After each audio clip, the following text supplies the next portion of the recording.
Hi everybody. Today I just thought I'd jump on and just talk a little bit about an interview that I did with a senior leader in the organisation that I work for. It was a great opportunity. He was interviewing me about mindfulness, and what's exciting about that is that when somebody in, not that I'm hierarchical, but you know, lots of people look up to others, and if somebody else is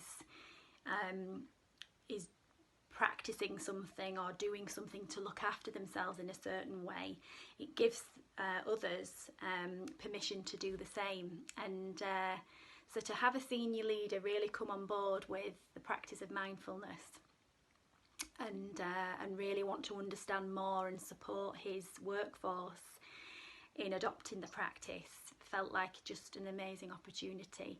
And so he was asking questions about the importance of mindfulness in leadership, which I've been giving a lot of thought to myself, because it's so crucial that leaders and those in charge of organisations are really nurturing themselves, because as we know, compassion starts with compassion for self. So we have to put our own oxygen mask on first. And I was thinking of times where I've been on the receiving end of leadership that hasn't felt particularly compassionate, more like a cold execution rather than somebody being present and really understanding me and having that time to be present and listen to me.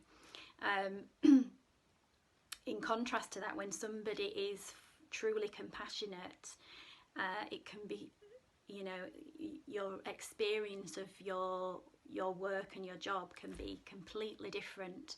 So it's a huge responsibility for a leader to exercise compassion, but it has to start with mindfulness, you know, looking after yourself, really filling your own cup up first before you can extend that to others. And you know, it's important to distinguish between empathy and compassion, because you know, empathy is a beautiful quality in the sense of really truly understanding somebody's difficulty or suffering. But if you constantly take on that person's energy, it can lead to burnout. And so compassion is like that next stage. It's that wisdom to know how you can really serve somebody, to help them. And